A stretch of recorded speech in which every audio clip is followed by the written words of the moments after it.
one funny man. What? Hey. Make some noise.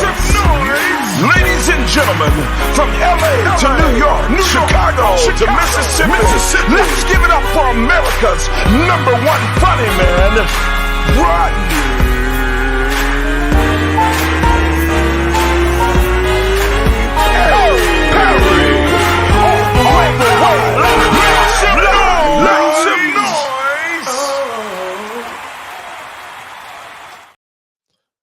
Hold on. We got to do that. Hold on. Turn that off. Hey, everybody. It's your boy, Rodney Perry. You're tuned in to Rodney Perry Live, and we are indeed in full effect today. Welcome to the show. I am the man that had the idea.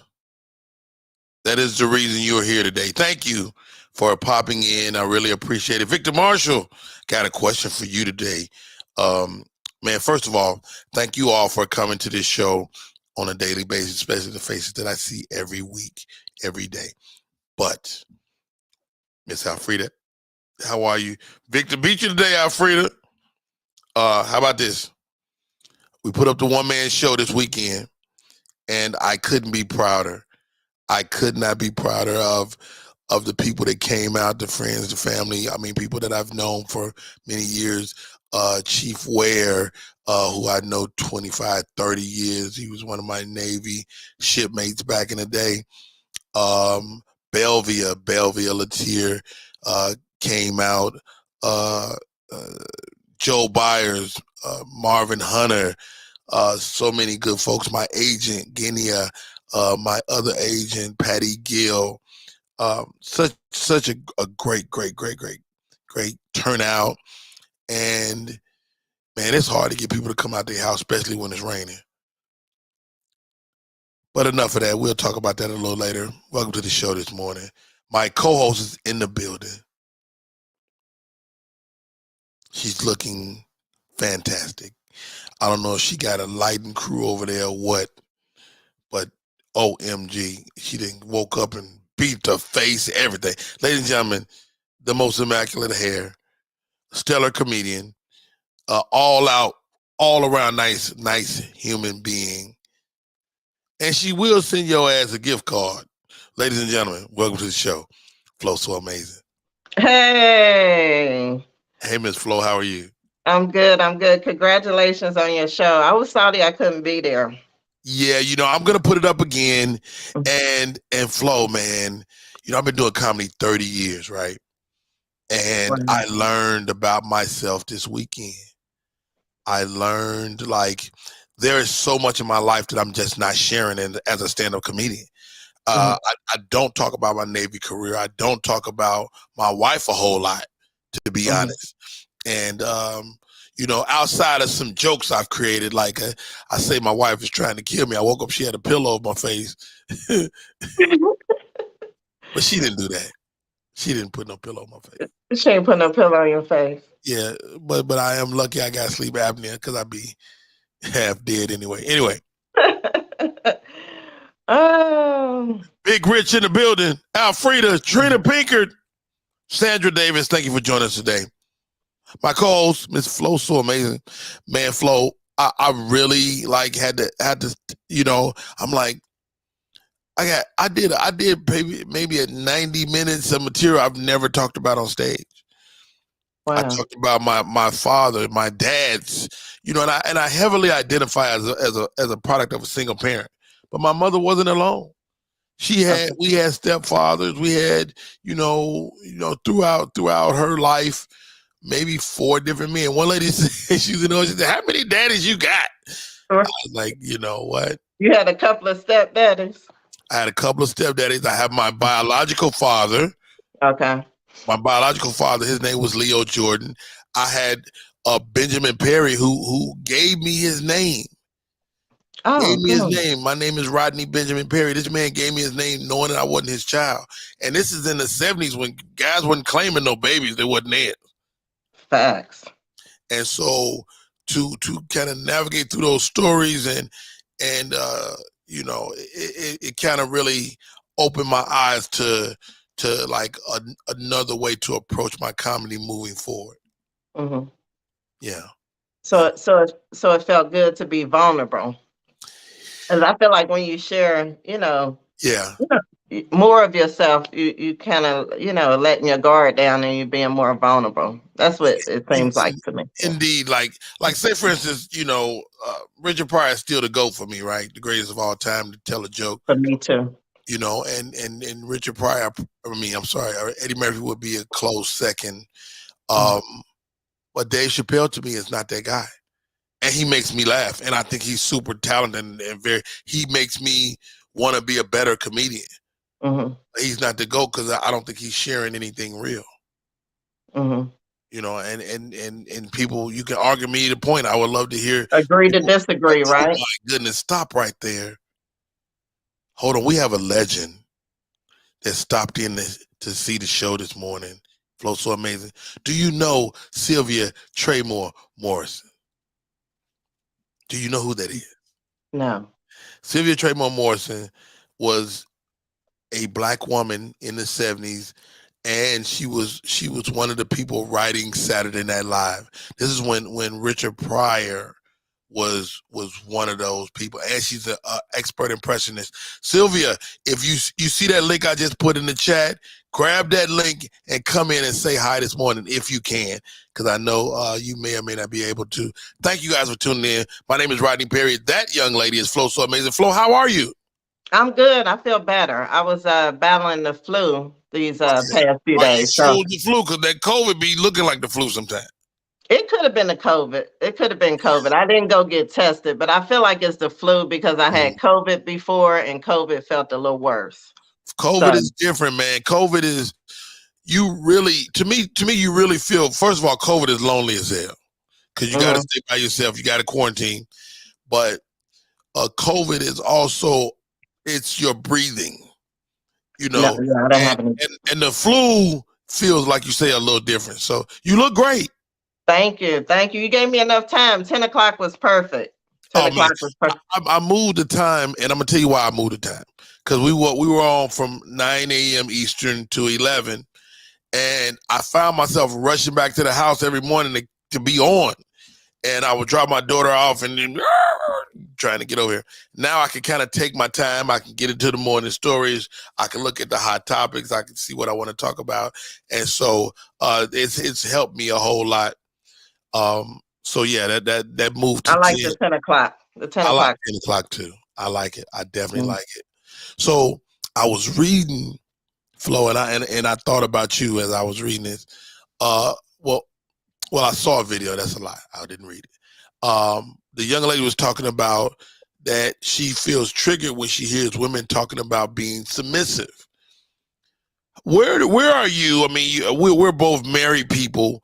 Where are you on submission to your man and or what am I trying to say?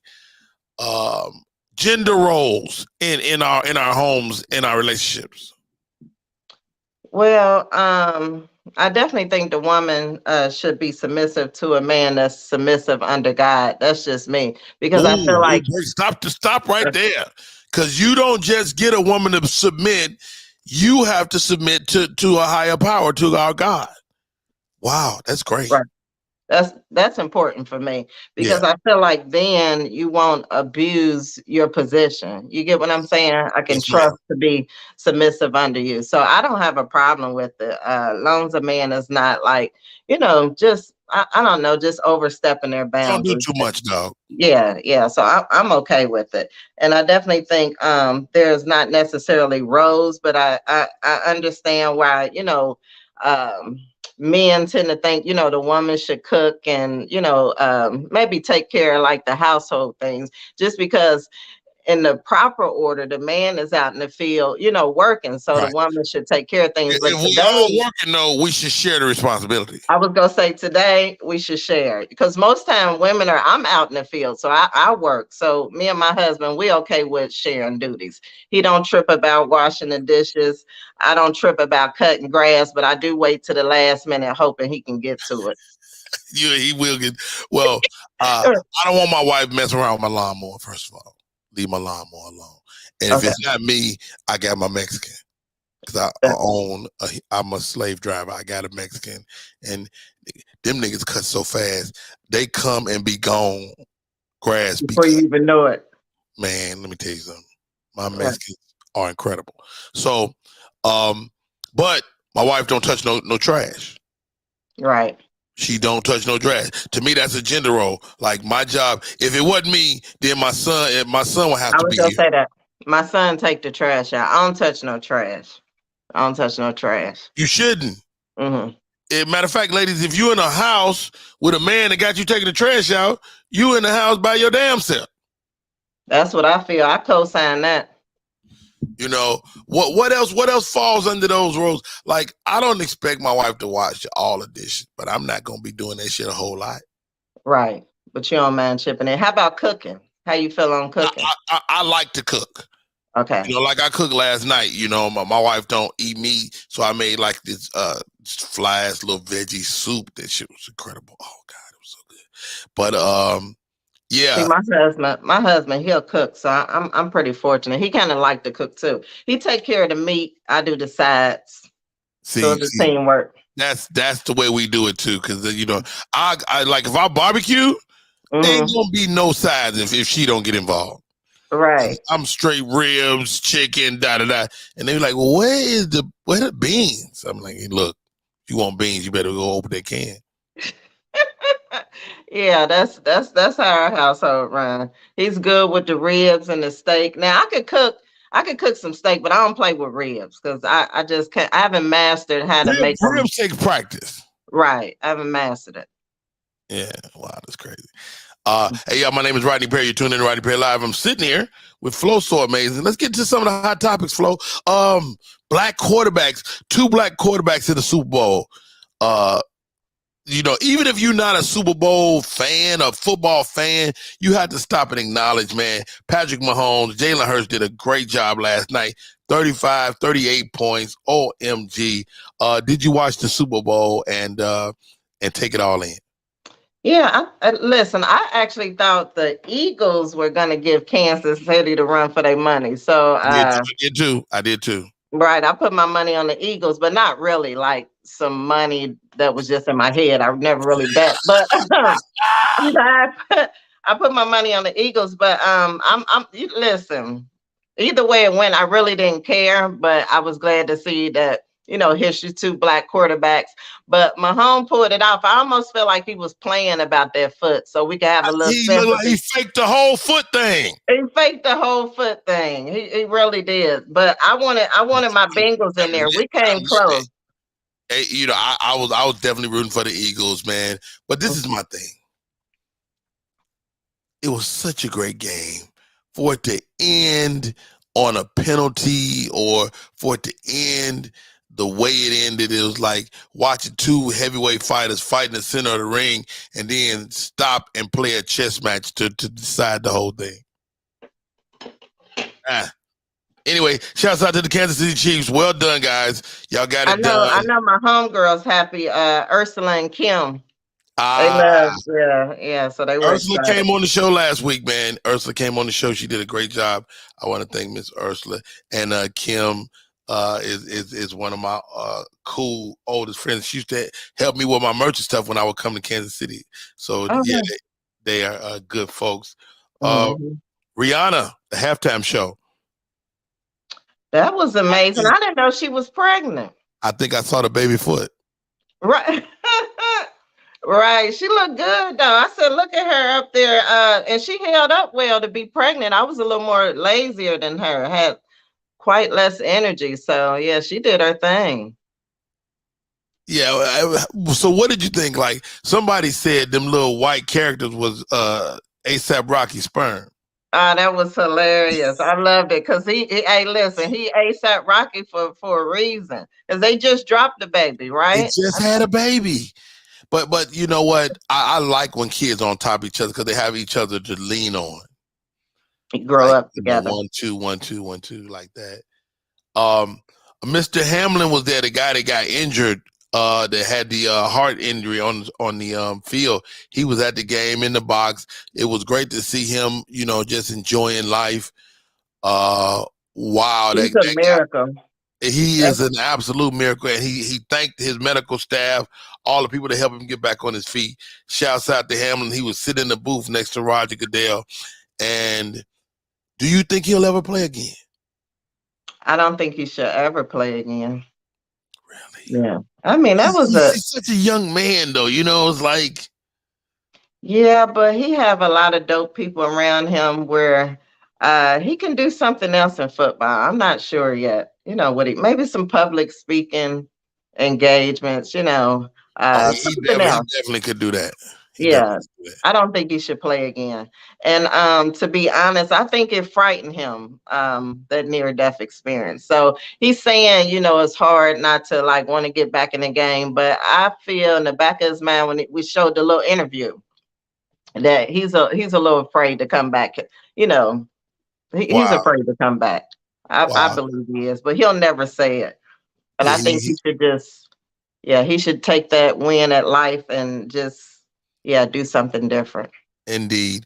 A lot of people spend a lot of money on Super Bowl. They had all type of prop bets. People bet on everything from the flip of the coin to the winner and the loser. But did you see this video? Hold on. This nigga here.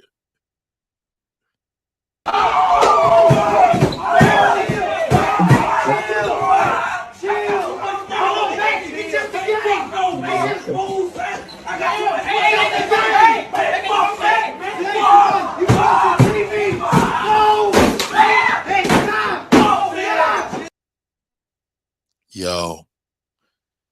So he put some real money up. Apparently he put some money up and lost it all. He put some real money up. Yeah. It looked like it was probably his baby mama tax money. He has no way to get that money back. He is upset. Yeah, I was talking to some friends yesterday. Dude told me the same thing. He had lost a bunch of money. He said, "I'm thinking about killing myself." The dude that he had lost to said, "Don't kill yourself till you pay me, though." That part. That part right there. People put serious money up for these games, and you never know how they go. You never know. That is an absolute fact. Hey, y'all, my name is Rodney Perry. You're tuning in to Rodney Perry Live. I'm gonna take a break, but this is what I'm gonna do. FloSoAmazin. I talked to Ursula last week, and this week I talked to my friend Melanie Mary. She's a lawyer, and one of the things I want to do with this show is really for us to pay attention to what's happening on the legal landscape, so we can kind of be paying attention to what's happening. So I talked to her. I'm gonna run that right now, and I'm gonna run a commercial, and when I come back from the commercial, I'm gonna run that chat I had with her, and then we'll be back real soon. My name is Rodney Perry. You're tuned in the Rodney Perry Live. What up, y'all? It's Michael Sean, and I know you want to be a podcaster. You want a successful podcast. You want to give your views and opinions, but you just don't know how to do it correctly. That's why you got to hit up ShawneeScott.com. You want to be on radio, and you want to know how to build your radio career. ShawneeScott.com. She's done all of this. I've worked alongside her for years, and I will tell you the information that she can give you is on a value level that I can't even put a price on it. All you have to do is go to ShawneeScott.com. Your future, right now. That's it. Michael Sean. Yeah. That is my man, Michael Sean. He is always a pleasure to watch, ladies and gentlemen. Check this out. This is that boom segment is near and dear to my heart. I reached out to my friends and said, "Man, I want to know what's happening on the legal front that we maybe need to be paying attention to before it gets to be a thing." All right, and my friends took the task and said, "Rodney, I'm in." Ladies and gentlemen, Melanie Mary Esquire, the Melanie Mary, she's been known to twerk on the internet while vacuuming. Welcome to the show, Melanie. How are you? Hey, Rodney. How are you? Good morning. Happy Thursday. Hey, your Why Am I Like This videos are hilarious. Thank you. You know, I was at the Comedy Store the other day at Crack 'em Up Thursday, and literally a guy like chased me downstairs because, you know, it's upstairs in the belly room. A guy chased me downstairs. He said, "Hey, Melanie, I really like your videos." I was like, "Thank you." And it's somebody I follow. And I was like, but you know, sometimes people look different in person than they look on Instagram. I look the same. So I'm very recognizable. And so, I mean, this guy literally left his girlfriend upstairs and came down. Wow, how about that? How about that? Yeah, I was like, hi, how you doing? She was like, I'm like, I'm a comedian. Just be cool. Be cool. I don't like him. Okay. No, I don't like him. No. But apparently like it's so much going on from the guys in Memphis to, you know, R. Kelly. What's happening out there in those legal streets, man? So obviously we know what's going on with the Tyree Nichols case, but I really want to talk about a breaking development in Mississippi. Okay. So this is literally, it happened yesterday. The Mississippi House voted, and this is in Jackson, Mississippi, which is the capital and the blackest city in Mississippi, over 80% black. Wow. The House, basically, you know, every state has a House and a Senate, just like the Congress, right? So the Mississippi House voted to create a whole new judicial system where it's only white people, where they're appointing a white district attorney, white judges, white police officers to police a certain area of Jackson that is majority white. And this passed by a supermajority in the House. So if this bill is signed into law, basically it gives the governor the opportunity to appoint judges, another district attorney, assistant district attorneys, police, and appoint. So most of the time, district attorneys and judges are elected. So this is a huge civil rights anomaly because, again, this city is majority black. So now you're basically segregating a section of the population. So this white area of the city will now only be policed by these white people and prosecuted by these white assistant district attorneys. And I mean, so it's huge. Like what says. What can the people of Jackson do? It seems like it's already done.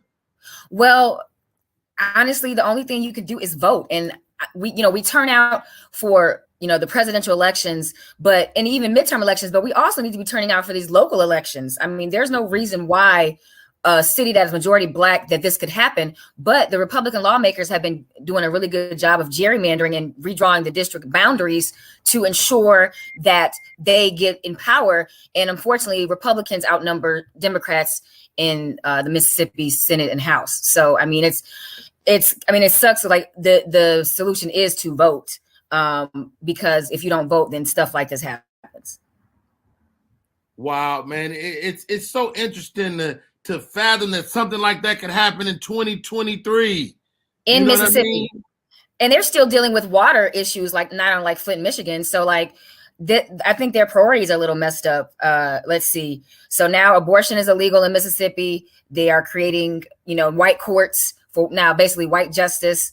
I mean, I think this country is going backwards as far as, racial equality, because even if you look at the Memphis police officers, like we've never seen within 3 weeks, officers get fired, suspended, indicted, arrested, released, all before the body cam video was out. And that was intentional because they didn't want that body cam video to be released before the officers were indicted because it was so egregious. And I haven't watched the video. I refuse to watch the video. I can't watch any more black trauma.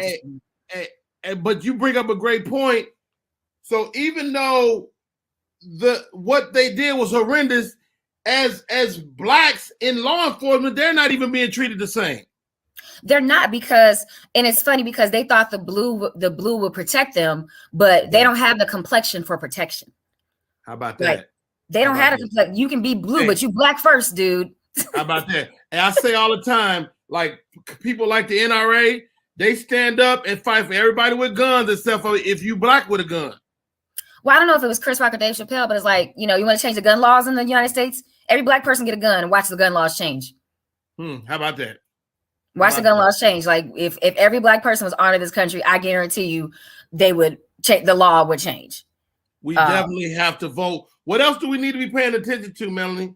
So, I mean, more on the social dystopia, but in Florida, the education, the school board basically has a proposal to question, basically track the menstrual cycles of female athletes in Florida. So they're asking for, and obviously there are Black female athletes in Florida, so this affects us as well.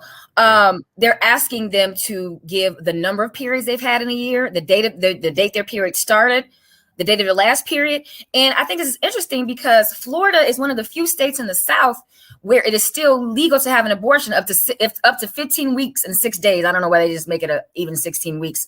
The only other state is North Carolina, I think is at 22 weeks. But because abortion is basically outlawed all over the South, Georgia, Mississippi, Alabama, Texas. I don't understand that, Melanie. Why do they care about that? So the reason why they're looking to track menstrual cycles or periods is because they're looking to see if these athletes have had abortions. Because if you miss a cycle and then there is no cycle for 8 to 10 weeks, I mean, you could be pregnant, but there could be other things going on. It could be stress.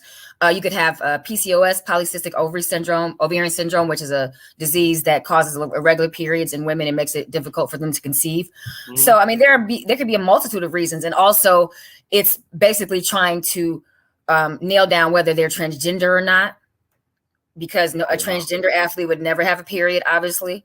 So, I mean, it's basically the tightening. It's kind of a backdoor way to look at to be intrusive into their lives.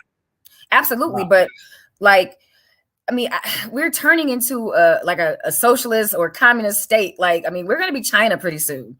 I mean, we're worried about Chinese balloons, flying over the country, when in our own country, we are. I mean, we don't need Chinese balloons. TikTok spies on us already. Shoot, I mean, there's no reason why TikTok. How about this? Your phone is already the biggest device in the world that you give all kind of access to. Absolutely. So, I mean, this collecting of information to basically put people on lists and monitor them and control their sexual activity and reproductive activity. I mean, this could have huge ramifications. So I really hope that the people of the state of Florida outcry against this and rally against this, because I mean, it's private information, it's sensitive information, and it's not information that the state should be collecting in order to prevent female athletes from playing in their selected sport. How about that? Hey, y'all, my name is Rodney Perry. That young lady is our illegal eagle, Miss Melanie Mary. Last thing, Melanie, anything we should be paying attention to other than what you gave us already? I think we should really follow the Memphis case closely to see how justice is meted out, because even in the case of George Floyd with Derek Chauvin, I mean, it took them over a year to indict him. I mean, now he's been convicted, both state and federally, and he's serving his sentence concurrently. But it'll be really interesting to see how they're prosecuted, because now they've been charged with second-degree murder, and the difference between first degree and second degree is in premeditation, right? Yes, first degree murder, it has to be premeditated, like you've had to, sometimes, lie in wait or, concoct a scheme or plan.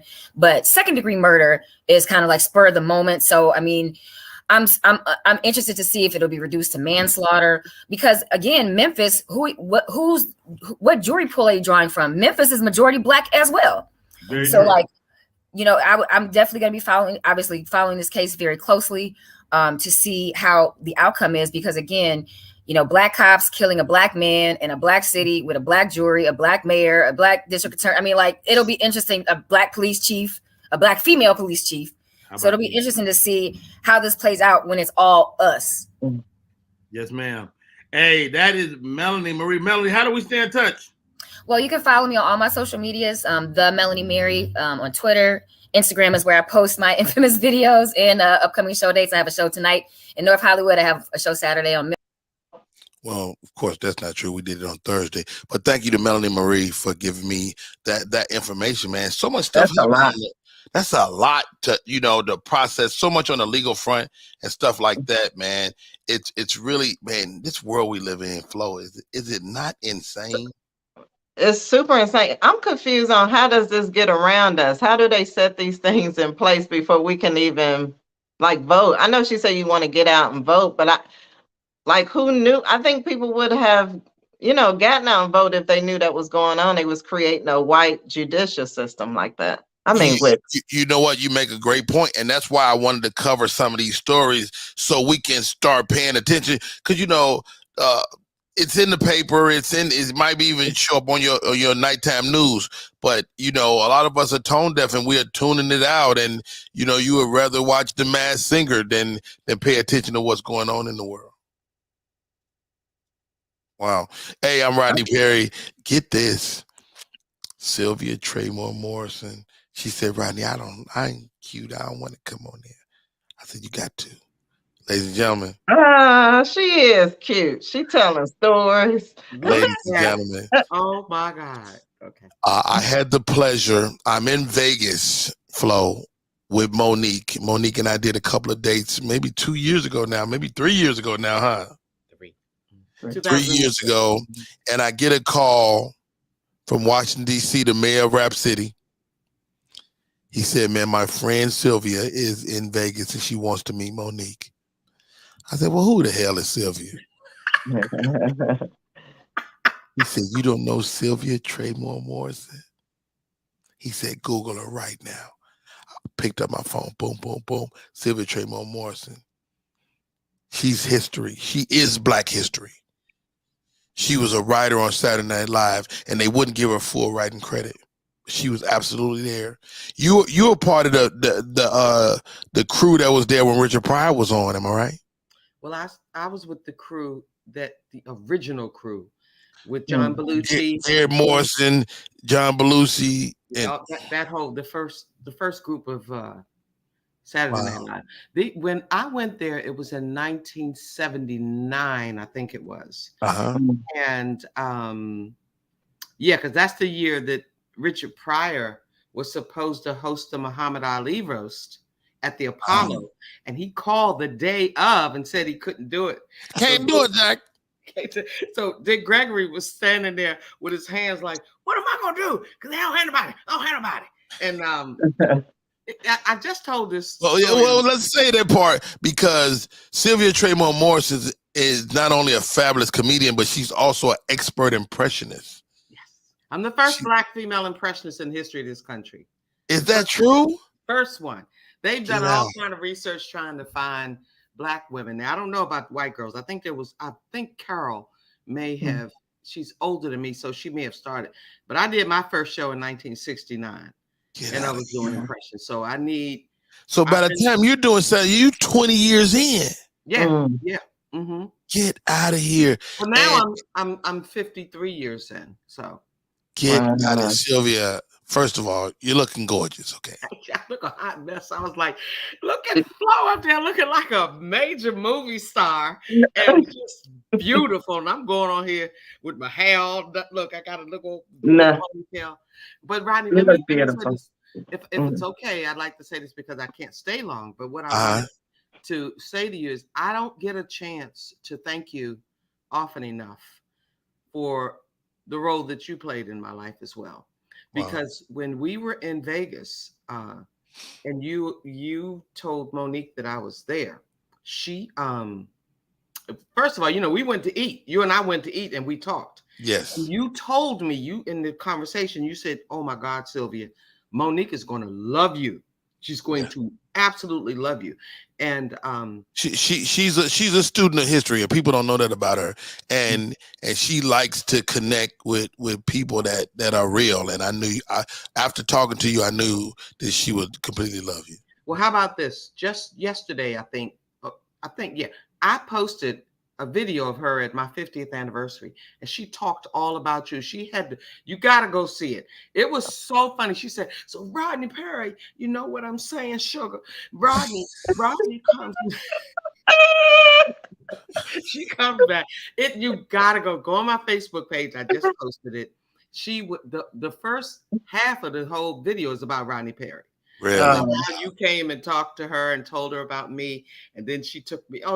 Anyway, she brought me out to her residency for 9 shows. Yeah. And while I was there, George Wallace comes in And he was like, who is this? Who is this? I ain't never heard of no Sylvia Tremor.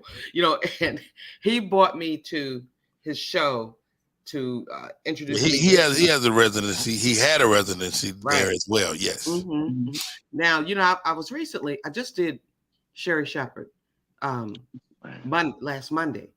And yeah, I'm trying to get her to come over here and sit in with us one day too. Oh, this woman, first of all, she basically put me on the map, because most people for 53 years had no idea I existed. And here it is. I toured with Whitney Houston in 23 cities. I've been on the road with just about everybody. It's been such an incredible journey for 53 years, and still nobody knows me, but I've done the biggest stages in the world, and it's funny. And now Sherry, as a matter of fact, I did her show on Monday.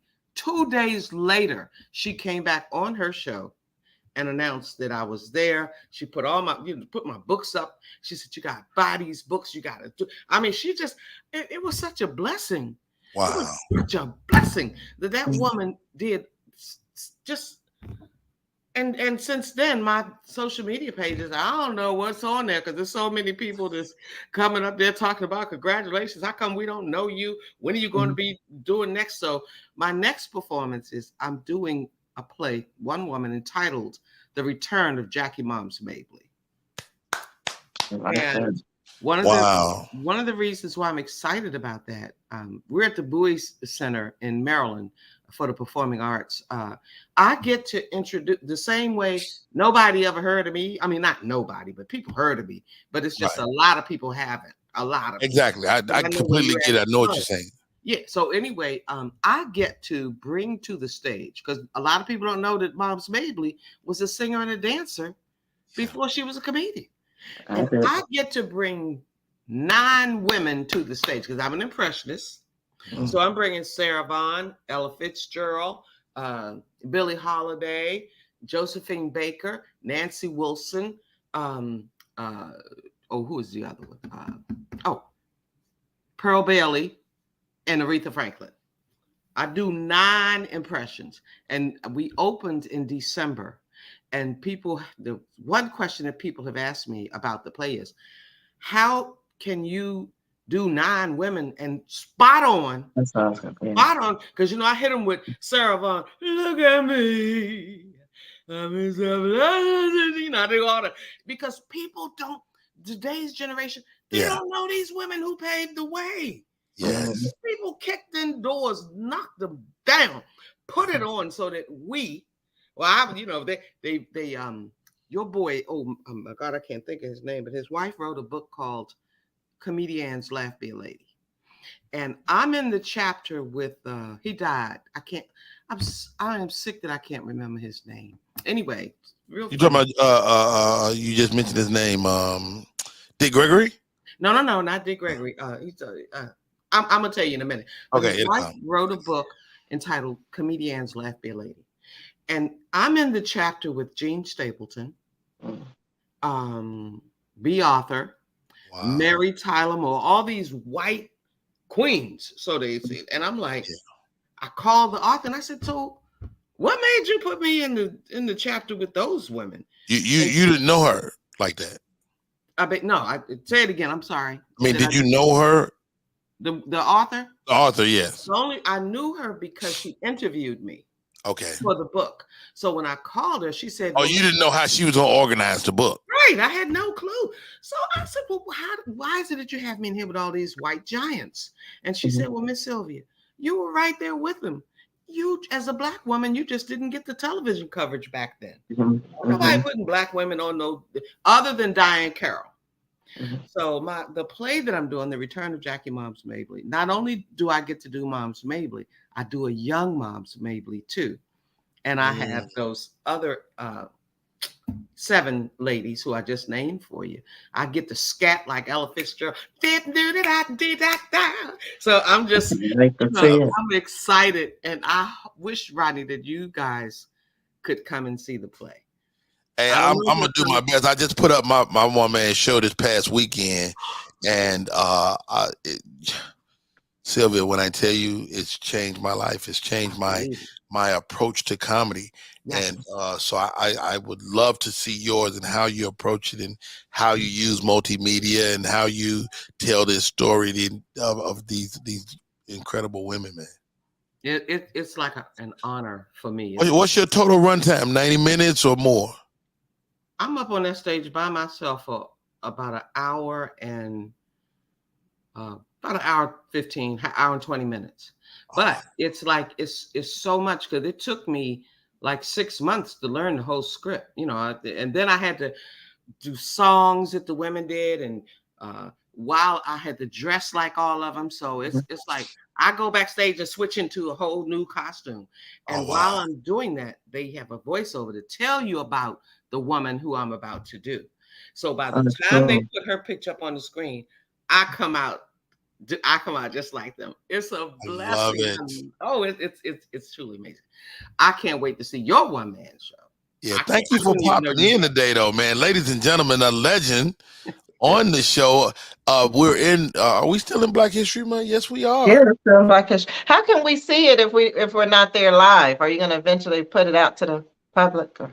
Yeah, I think what they're doing is two things. I think they're arranging for a tour. Okay, good. Okay. I would rather they go ahead and film it and then put it out on Netflix or HBO, one of those things. So I won't. It's such a lot of work, but it's an amazing piece of work. Andy, and emotionally, it's a lot too. And Andy Evans wrote and directed it. Andy is a comic who had the soul of comic way before Def Jam. See, it's so much. Our people, we just have so much going on that a lot of people just don't know this stuff. And it's like, it's difficult because for years, Hollywood would choose one person that they would put out there and let them blossom. And now, thanks to social media, you know, everybody's able to blossom if you put in the work and the time. You know what I'm saying? Well, Sylvia, meet FloSoAmazin. She's an absolute joy, a very funny comedian, very funny lady, and a wonderful human being. You know what? As I was watching your show before you sent the link, I looked at Flo and I said, already I love her spirit.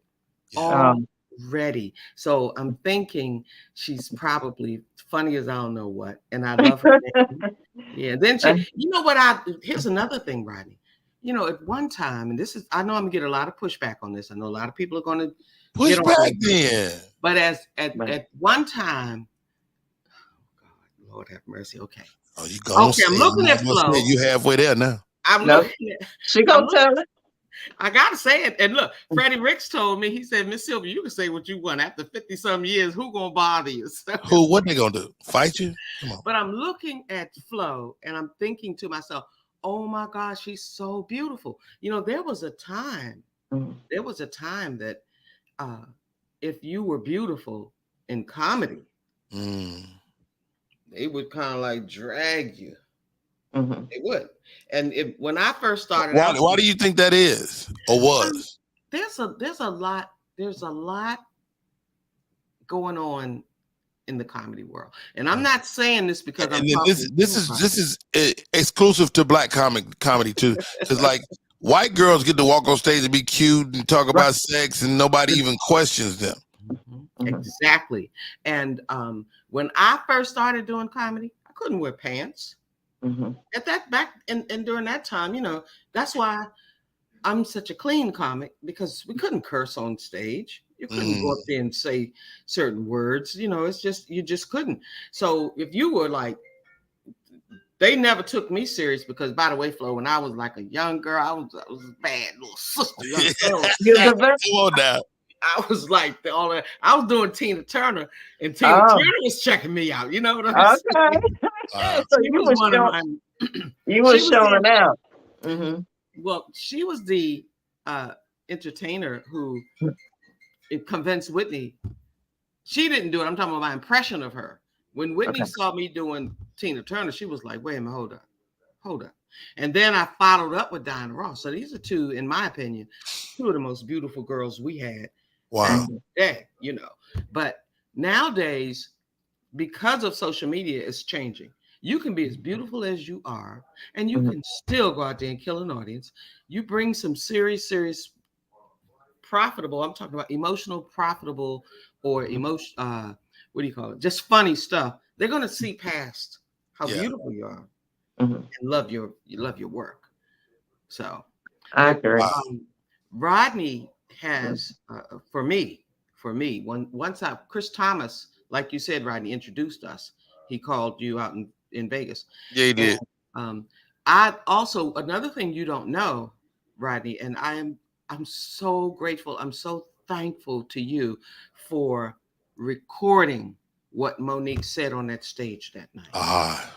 Pretty much changed my life, because when you sent me that video and she stood up there and talked about my history, and she was like, and Miss Sylvia, I just want to thank you, my baby. I just want to, She does so effortlessly. Do it again. Well, look, I never knew about you, all the doors you kicked in, all the ass whoopings you took. I don't curse, but this is what she was saying. And Rodney, without nobody even knowing, I don't even think he thought that this was going to be a great thing. I just knew it was a moment. I knew I was witnessing a moment, and if you could have that moment, you deserve to have it. Well, you gave that to me, and it opened up so many doors. Just like Sherry Shepherd just posted this post that it was, I was almost in tears, because she said, you came on my show and you killed it. We're still getting compliments about you. And I mean, I posted, it was like, wow. So now on a national level, things have just changed overnight. So there are going to be a lot of FloSoAmazin people who are going to say, I've never heard of it, but now that's true. Now I know. Here we go. That's and it's exactly never how too it late. happens. That's also the testament. It's never too late. Sylvia Trayvon Morrison, 53 years in the game, still saying these jokes, still cracking up. Flo, you got any questions for Sylvia before we can let her go? No, you're just a beautiful person. I appreciate you taking the time to come up here. You have an awesome spirit as well. And I'm excited to see you still going strong. 53 years in, right? Yeah, and you know what? It doesn't seem like 53. Now, don't you think for a minute that for years, I mean, for 50 some years, promoters, people in the business, it's been such a hard journey, but it's almost like God always says, you know what? They're treating you like this. I got you. I'm gonna put Wanda Sykes in your life. I just hooked up with Wanda Sykes, and she won't he do it? Won't he do it? What? Come on now. So thank you, Rodney, for having me. I'm just thank you for being for being willing to be our beacon of light. Thank you awesome. very much. And I have to make sure I follow you. Yeah. How do we stay in touch? Oh, you can get in touch. It's Whitney Houston. No, let me stop. I'm at Sylvia T. Morrison on most of my social networks. I haven't gotten into TikTok yet. I'm still trying to figure out Instagram. hey, you might want a TikTok, man. Goodness gracious, they're all out there. They said they actually released a gospel recording of Whitney. Did you see this, Flo? Wow. They released a series of songs Whitney recorded, gospel, and the name of the album is "Hold My Rock." I miss her so much. That's hilarious, is it? You hear Rodney talking about the name? That's why I heard him went past it, because I didn't want to laugh, because I'm trying. I know he ain't right. I'm not laughing. I'm just telling you that's the name of it. That's the truth. I don't know. Okay. But guys, please go on my social media page on Facebook and look at the Sherry Shepherd interview. It has just taken over my social media. I mean, the people, America has taken over and there's so many people that are like, where have you been? How come we don't know? Oh my God. I did several impressions on her show. I did Whoopi Goldberg. Hey, let me just say this, okay? So I did a whole bunch of impressions. Well, not a whole bunch, about 4 or 5. And a couple of the first ladies, Michelle Obama and Mel. Can I talk to Miss Obama? Well, she doesn't. She's too busy. All she does is comes out and waves to the crowd. So I can't think of Karen Hunter. The Karen Hunter show invited me. I'm doing something with Karen Hunter soon. Oh, she is. Rodney. She is Mhm. the bomb. She had me to come on. She said, Miss Sylvia, you just did on my show a whole wardrobe change with a comb. With a comb. Because I take my hair loose and I fix it like Michelle Obama real quick. So I can't do it right. I can't. I don't think No worries. Okay. Well, thank Sylvia, you. thank you for coming on, man. Okay. I'm gonna see y'all. You Thank the you. best. Nice meeting you, Flo. Nice meeting you too. I can't wait to work with you one day. I'm sure we'll cross paths because I'm in it forever. I'm in it. I'm like Betty White, but I'm gonna make it to 100. I'm gonna make it to 100. Good for you. That'll be good. Betty White didn't make it to 100? No, she was 99 and a half. Yeah. Yeah. She was close. Hey, when they tap your ass on the shoulder, that's your I last know. day. Your time is up. So thank you, Rodney. And look, I got a chance to say thank you that I never got a chance to tell you thank you for you. I talk about you all the time. You owe me nothing, man. I know. And I knew you were going to say that. I try to be obedient when God say do something, I do it. I knew you were going to say that, and I love that humility about you. I love that. So, you and I talked about when we both had COVID. I wrote a book about it. Me, Satan, God, COVID-19. But that's me. Yeah. So anyway, thanks a lot, and I'll see you guys. All right, Sylvia, be good. I see you soon. Wow, Sylvia Tremont Morrison came She on the looks show. amazing. She only look about 55. She look good. She don't look no damn 55. No, I mean, I'm talking about she looks good. Sylvia. She looks great. Yeah. It don't look like she's been in the business. I'm 52. So yeah. I mean, maybe she's not much older than me. First of all, Sylvia Tremont Morrison. Okay. Hold on, Flo. People just be popping up. This dude got married last week. Hollywood Hopgood, you in the building? What's up, bro? Where you at, man? I don't like you moving in different locations. Where the hell? We can't hear him. We can't hear him. You on mute, man. You got your arms folded up, trying to flex. Trying to look. Look. You know, my wife we still got the house in Oklahoma. It's only like 6 years to pay it off, so I told her we shouldn't sell it. Yeah. I wouldn't. That's a retirement. That's our retirement home. So we make a double payments to pay it off in 2. Well, okay. Teamwork makes the dream work. You got to pay taxes on it, though, so might as well just take your Oklahoma, yeah, it ain't nothing but $1,300 a year. Oh, wow. All right, none of my business. Hey, how does the one-man show go? Hollywood Hopgood.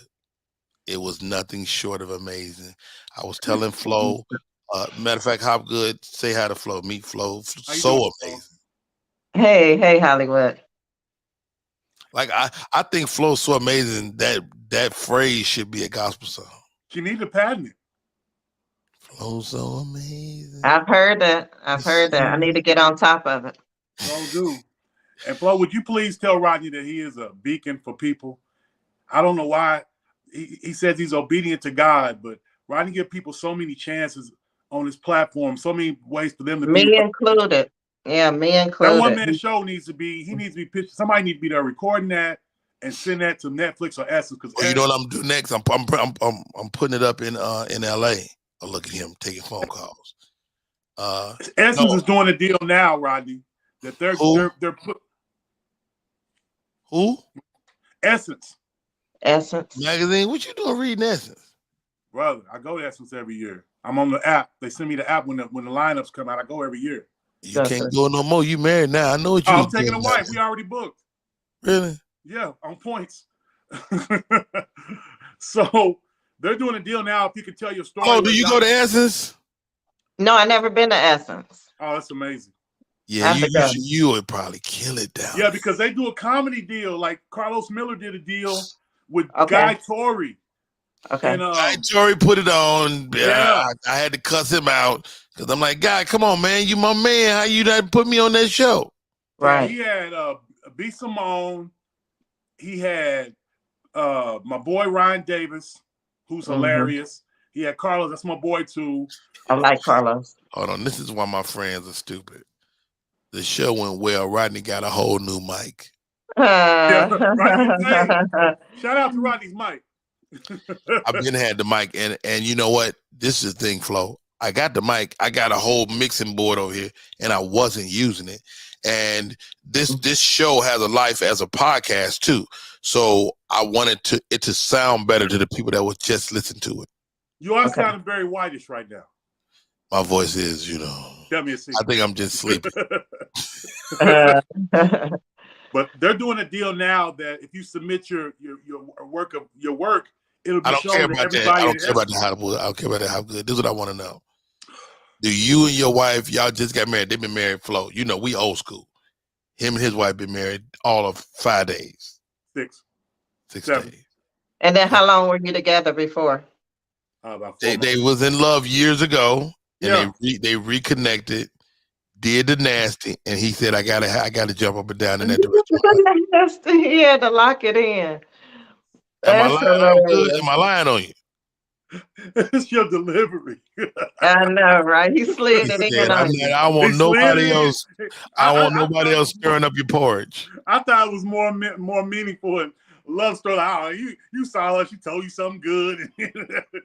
No, y'all reconnected. Y'all did it, and then you was like, I don't want nobody else to hit this, and you got married 2 days later. Yes, that's pretty much the gist of it. That's the cliff note. When you get as Cosby Show said, Cleveland knows. When you get to a certain point in your life and you realize your purpose and what you're supposed to be doing, I was built to be a husband. I was built, Okay. I was built, like Adam's rib. You find your rib, that's what she is. Do you subscribe to gender roles? Do you expect your wife to do certain things? Well, we co-CEO. Yes or no? He about to say something wonderful, Flo. It's not a yes or no question. Oh God, go ahead. We co-CEO. We co-CEO this relationship. She trusts me to go out there. She took the retirement from Southwest, and they're begging her to come back. And she said, "Well, do you want me to come back?" I said, "I want you to do what makes you feel good." I said, "We have a family business that sustains our lifestyle. If you want to work in our family business, you can absolutely work our family business. You don't have to go work for somebody else. I haven't worked for nobody in 12 years. Our family business works." Well, I can't talk to people the way you do. You're not supposed to, because I'm engrossed in this thing. I said, but you start out just sharing what I share in regards to the business. So you told your wife, look, your ass can't work no more. Absolutely not. I told her that she doesn't want to. I gave her the option of working our family business. Mm-hmm. If she wants to. What did she decide to do? Yes, and that's what she's doing. Working a family business. Family business. You can make more money being an entrepreneur than you can working a 9-to-5. I agree. You ain't said nothing slick to a can of oil. I'm king entrepreneur. Mm-hmm. Louisiana woman sues the state senator for blocking her on Twitter. Talking about, she said, "Look, that you're a public person. How dare you block me? I will block her ass again. I would unblock her and block her ass again." They gonna hear that bull crap in court and throw it out. Flo, what's your thoughts on that? What's your thoughts, Flo? You can block whoever you want to block. Yeah, you can block whoever. I'm about to block my mother-in-law. Wow, how about that? Dang, not your mother-in-law. You just got in the family. I know, but she be telling me, does he ever sleep? And my wife goes, no, he's always posting about that business. That's gonna run him ragged. I said, yeah, it's gonna keep me out the poorhouse too. Why she all in your business? Yeah, I'm saying we just met 2 days ago. I mean, come on. And you already ready to block her, huh? I hear you though. You protecting your space. Don't question when I'm trying to feed my family. How good. Stay right there. Stay right there. We got a request for you. Somebody said, "Do Hopgood got any brothers?" Yes, I have 3 brothers. One of them we're not gonna speak on because they after my daddy's birthday. One is a chef. He's on Facebook. You can see him, Brick the Food Dude King. He's a culinary genius. Rodney, if you ever come close to Oklahoma, I'm gonna have him do your whole green room. You ain't gonna have to pay for nothing. It's gonna kill you. Lay it out. It's amazing. And then there's I got an older brother, and then there's me. Okay, wait a minute. Stay right there, Mr. Hopgood. You, Flo, Hopgood said he cook, but do you clean? No, my wife does that. She's OCD. So what I try to do, because I've been so used to being in my space and doing stuff my way, I receive. You learning her way, right? I pick up after myself way more. I like that. Keep up after yourself, then it stays clean. Right? Don't just. She keeps it tight. She goes. I tell my wife, look, I can stand it being dirty longer than you. Yeah, me too. That's the same way So with me. your ass, you better get it, because I walk over shit for 6 months. But remember I told you my wife went through my closet and redid my whole closet while I was asleep. Candace say she want to Candy Kids TV says she want that chef brother. All right. Oh, go on Facebook. Valentine's Day tomorrow, Flo. She trying to get her date set up. Valentine's Day tomorrow, Flo. We know your husband gonna get you something fly. Yeah, Brent's an what are you gonna get him? That's a good question. It's probably something. It's probably some bedroom late. Don't answer that. Don't answer. Women always try to give you something. Stay right there. Stay right there. How good? Hey. We gonna take a break. Go back to the top of the hour, and when we get through, we gonna talk to Flo about Valentine's Day. Yo, this is gonna be great. Y'all stay right there. We'll be right back.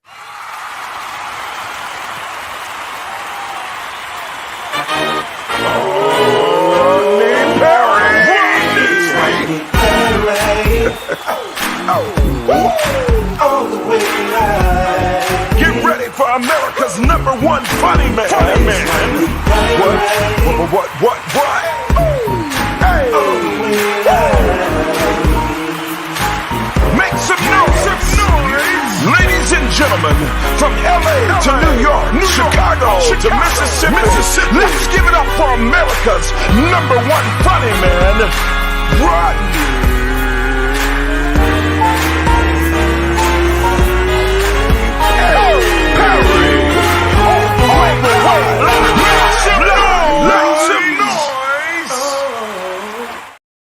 What's up, party people? It's your boy Rodney Perry. You're tuned in to Rodney Perry Live, man. I love that theme song. Who made that shit? That shit's incredible. Thank you for tuning in today. Thank you to the audience, the faithful, the people that always pop in every day. All my nieces and nephews. You can't be Uncle Rodney without nieces and nephews. Hey, thank y'all for coming in. Appreciate y'all. Granny Wowzers says, even when I have a man, I'm not into Valentine's Day. Ooh, God, my bad, Granny Wowzers. I want to be loved and spoiled every day, just like I spoil my man. Yeah, but sometimes people need to stop and really show some love, but I get that. Naomi Moy, I see you. My guest is coming in a minute. He in a few minutes. Najee Good. Najee is a Philadelphia Eagles Super Bowl winning linebacker from 2017. He'll be on the show to discuss the game yesterday. Appreciate you, Mr. Najee. He'll be in a second. Who is this? Oh, let me get that chef brother. All right. What you say, Marie? Marie says, because of what I do for a living, I would love for a man to say, stop working. Oh, goodness. What you do? What you do for a living? You can't give us that shit, not tell us what you do. All right. With that, ladies and gentlemen, joining us today, my co-host, what Andromeda talking about? I know this young lady didn't say something silly. I'm not into commercial aspect of Valentine's Day, but I do love the thought of being loved on a little extra for a day. Oh, that was sweet, Andromeda. Get out of here. All right. Ladies and gentlemen, my co-host for the day, the lovely, talented, FloSoAmazin. Flo. Yes, Valentine's Day. Valentine's Day, Flo. So, I don't know. This is what we should do. Let's make a top 10 Valentine's Day gifts. Let me get Hopgood in here. Andromeda, come on in here. You can help us too.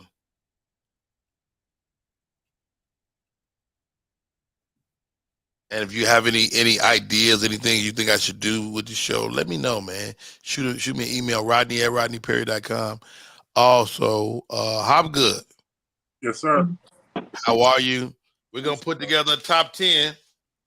Let's do it. Top 10 Valentine's Day gives Flo.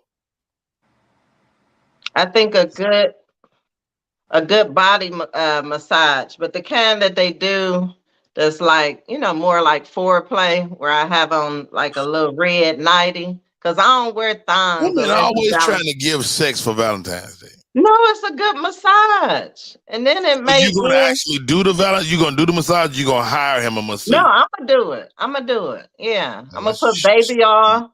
We're gonna have baby oil everywhere. I'm gonna have me a nice little red. I gotta do it now, and I'm putting it in the streets. But this is what I was thinking about doing, giving him a really good massage. Because I'm team granny panties. I'm team granny Oh panties. God, not team So granny panties. I am team the biggest panties you got. I love them. Wait a minute. Okay, so, massage. M-A-S.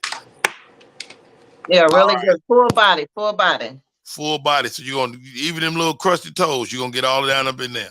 All that. And then it's gonna end with suction cup, but we're gonna let that go. But Suction cup. I don't even know what that means. What is that? that's my nickname. That's what she called. I'm gonna let it go. But it's gonna be a really good massage. Wait a minute. That's my nickname. Yeah, I'm his sweet little suction cup. But it's gonna be a blessing. The massage is gonna be done. How many years y'all got, Flo? 22 years. 22 years married. You still got a nickname? Get out of Yeah. here. I love it. I'm good. You newlywed, man. What you doing for Valentine's? What's your top 10 Valentine's Day gifts? Let's go. We have reservation for this exclusive restaurant in Dallas. So y'all going to eat. Y'all going to eat. Y'all in Oklahoma. Y'all going to drive down to Dallas. No, we're going back. We live in Dallas. That's right. You're right. I'm tripping.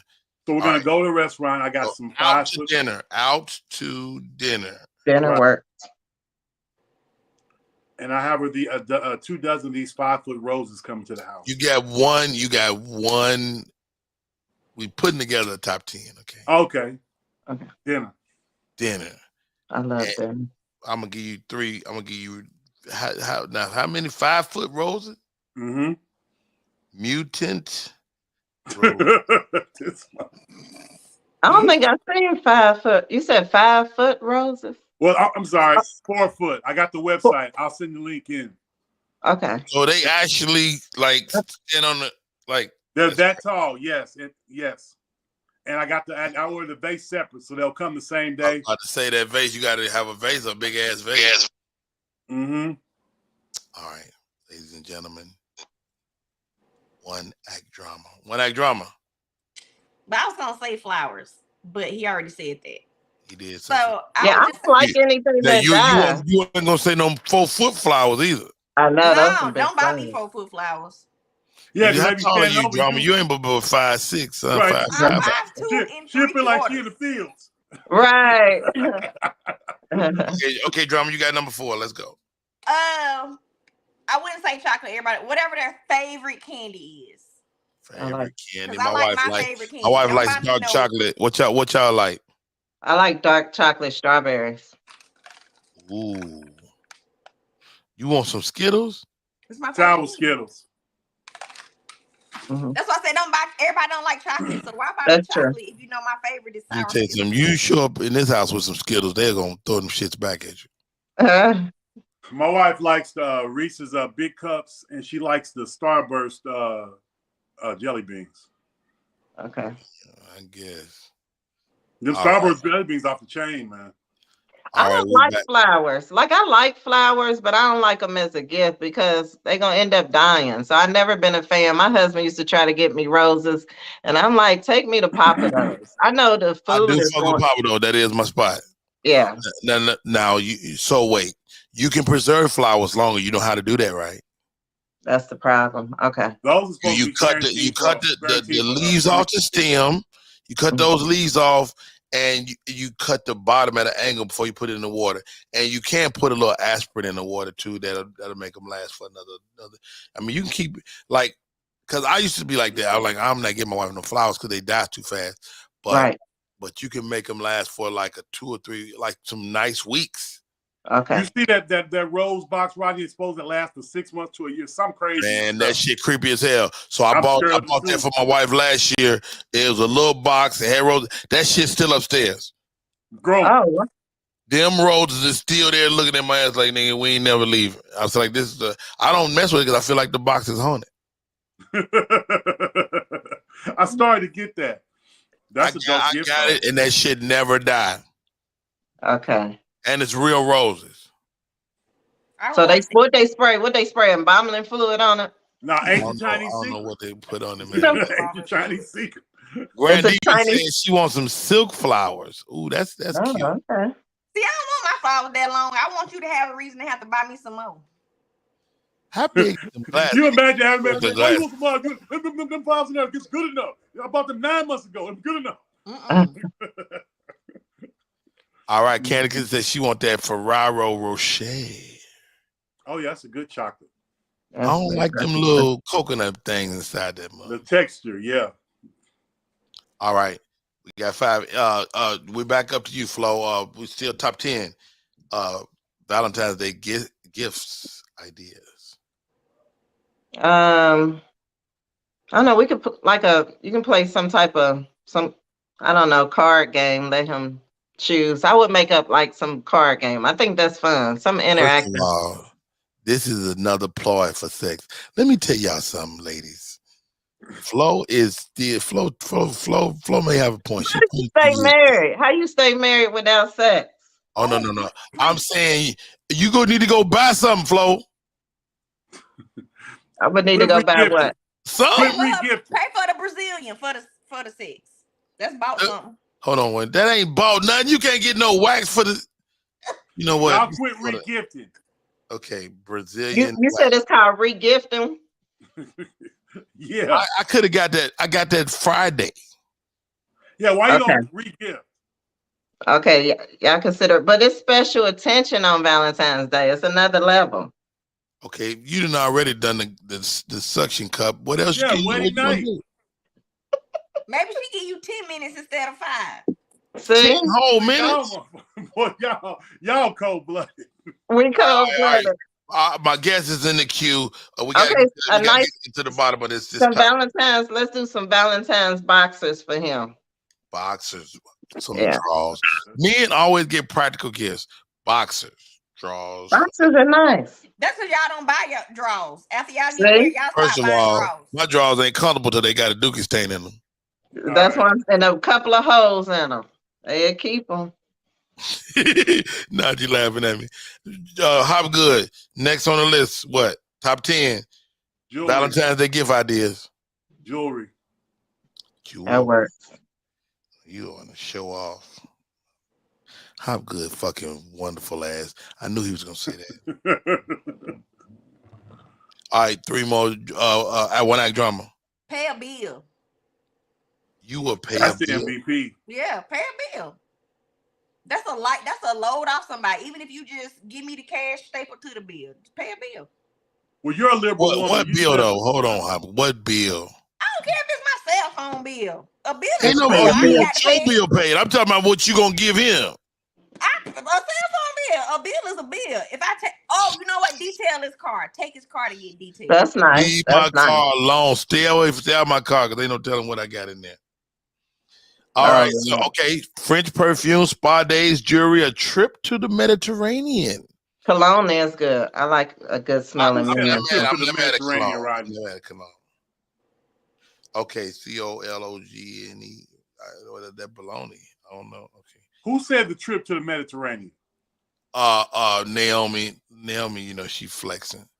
You know, a lot of black love. You know, a lot of us brothers don't have no passport. You know. Don't say that. Last one. Who's got the last one? Flo, Hopgood, One Act Drama. Oh, take the kids. Y'all supposed to be together. How the kids gonna be gone? Like 1 year, I got my wife a hotel room, and she spent her because her birthday is the 15th, so she spent it Valentine's Day and her birthday in the hotel room. I went and visited her, but I left, you know, and she just had the space to herself. I bet you had a good probably 2 sweet action. That's good. But no arguing after that. You had No. She argued with me on the way out the hotel. On the way out the hotel, she had to come back home. That's hilarious. Lady is a nut. I love her. Hey, y'all, my name is Rodney Perry. You're tuned in to Rodney Perry Live. We're going to take a break. When we come back, Najee Good is on the line. He's going to tell us all about the Super Bowl festivities, man. His team didn't win it, but God dang it, they should have. Goodness gracious, man. Eagles played a hell of a game. Shouts out to Jalen Hurts. Shouts out to Patrick Mahomes. 2 black quarterbacks. The Super Bowl. Goodness gracious. Hey, we're going to take a break. We'll be right back. Oh, man, it's going to be good.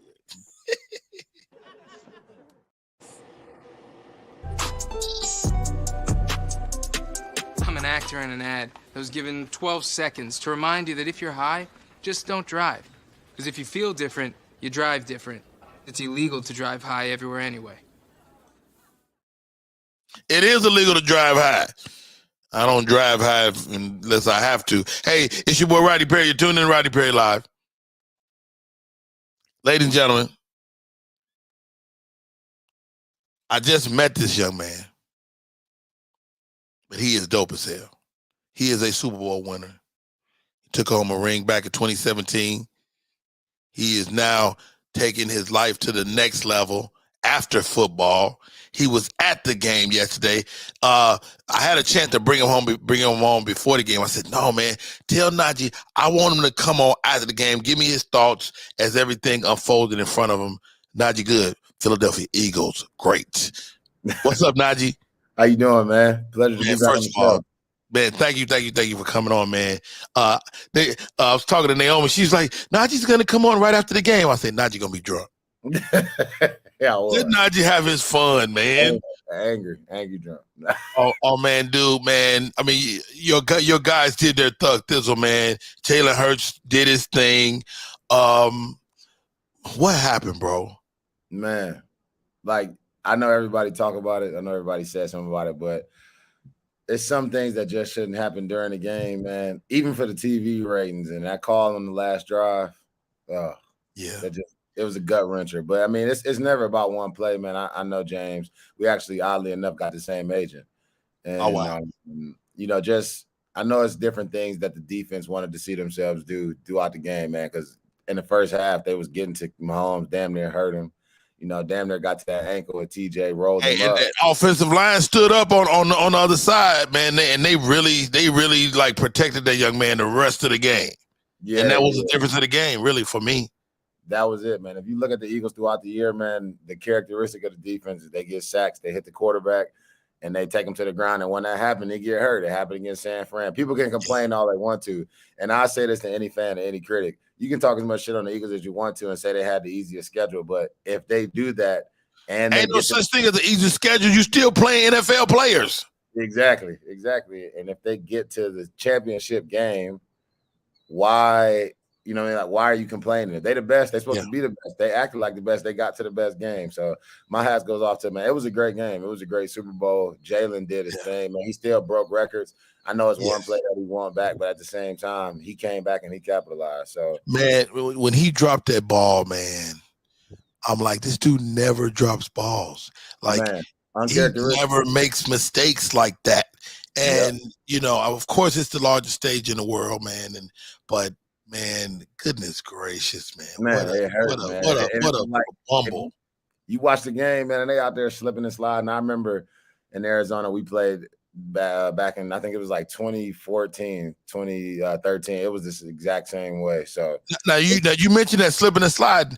I mean, of course it's got to have the signage of the Super Bowl and all that good stuff, but that painting stuff was very difficult to play on. Man, it's like it's the number one thing that people don't think about, and because we athletes are so great, like Jalen, he breaking records, rushing touchdowns, and everything like that. They can make all the cuts, but then when you see it affect the game, on the second down or first down or third down, all of that shit is critical, man. And even with all of that, he's still out there throwing bombs to AJ, and doing his thing. So, man, my hand goes off. Hats goes off to the way he played. Like, if it's anything, he should be looking towards the future to capitalize on the next moment, man, because they got all the momentum going into this offseason. Definitely wanted them to have a ring, man. I was thinking about it going into halftime. I'm like, damn, what the second ring about to look like? Dude, it was done. I was walking around here. I was about to go buy some. I was ordering paraphernalia on my phone. I was like, yo, I ain't no Eagle fan, but I'm about to be. Yeah. To me, the game turned, and you tell me if you agree. On the call, the out of bounds call, where they said he bobbled the ball and he didn't bring in that reception. To me, the game turned on that. If they make that 30-yard pass, they go in and they score, and they're up 3 scores. Yeah, and it's a wrap. It's a wrap then. It's a wrap then. And if they give him that, he got it the week before, and this time, they kind of went back and forth with Devontae, man, and I think in those times, being a questionable call, they called it a catch. They should have let him have it. I'm saying shit. They should have let him have it. That's They my couldn't. call. They called it a catch, and it wasn't enough to overturn it. Yeah, and it's like, You know. it's like, oh yeah, I'm sorry. Yeah, and it's like, the biggest thing I think too, and like when questionable calls like that happen, or like the pass interference, man, it's like you kind of got to feel the game. The refs be out there running around like sometimes like they don't know what's going on in the game. They don't know what's going on in the big picture, and you got to let the players play. And I'm gonna say it because I'm Philly, so I got this in me. But they got the calls that they got. Yo, they be making Patrick Mahomes look like Rocky Balboa because he started limping around his little leg. Now all of a sudden he can run a 4.4 with a bad leg. Hey, I took that shot before. He all right. Oh, so because he said he didn't take the shot in the other game, but he probably took a shot yesterday, didn't he? Man, you playing in the Super Bowl? It's the last one of the year. He gonna go take out the shot, and you gotta take the shot, man. It's the last game of the season. He gonna take the shot. You doing it for that ring? You doing it for that $100,000 ring? I'm gonna take whatever shot they got. Candy, Skittles, Pop Tarts, and shit. I'm popping every pill. I love it. Najee good, man. Hey y'all, it's Rodney Perry. This is Rodney Perry Live. Najee good. First of all, Najee, you silly, man. But hey, I'm trying to be silly, man. People don't know that. See, Najee is an NFL great linebacker, but Najee silly, man. Hey, man, you were at the game. Talk to me about the Super Bowl itself, man. You've been in the Super Bowl, and now to stand on the sideline and watch your team play. What's the difference for you? Man, the biggest difference. Shit, I almost ran out there and threw somebody pads on, but the biggest difference is, man, you see what I always say about the league, and what I would say for anybody outside watching the game is the Super Bowl is done right. They got Rihanna. She pregnant. She walking around pregnant performing. Did you see the baby's foot? Did you see the baby's foot hanging out? Exactly. The baby needed to have headphones on in there. Like you see Rihanna performing. You got Shaq. Michael Rubin, the owner of Fanatics, man, he threw his own party. He had everybody there, Jay-Z. I think that what the NFL has done is they've done a great way to diversify the experience. We always talk about, us as black men being involved in the game of the sport, getting to the ownership, getting to them high-level executive positions. This is a way to do it, man. And I appreciated seeing that from, one, from the side of actually playing, and two, now actually coming back and experiencing it. But being on the field, man, it's a crazy ass game. They set the stage. They singing the Black National Anthem now. They got all types of performers. So I thought it was really cool, man, to see it. And to see, I don't know if you come to Phoenix, a comedian stopping Phoenix like that is. I come to Phoenix. My uncle lives there, so I'm there once or twice a year anyway. Yeah, it's cool. Phoenix is a different city. It's hot as hell during the day. And it's hot as hell during the day. Everybody tell me, and nobody from here. That was the funniest thing. Everybody I met at the Super Bowl. Everybody from somewhere else, yes. Phoenix is what the witness relocation for everybody in the world. Yeah, and I'm talking to people. They're like, oh yeah, I'm from New York. I'm from Philly. I'm from Cali. I'm from whatever else. I'm like, damn, who the hell is from here? Can I find nobody? And I'm still trying to figure out what type of food is Phoenix known for. Oh, that's a good one. Now, who else ain't known for I live in Atlanta. Atlanta ain't known for no cuisine, but they got wings. Phoenix is. I seen barbecue. I don't know I don't think they known for nothing. That's now you know what's good in Phoenix though? Lolo's. What is that? You think I'm playing? I'm a fat nigga first of all. If I tell you to go get something, nigga, go get it. I got you.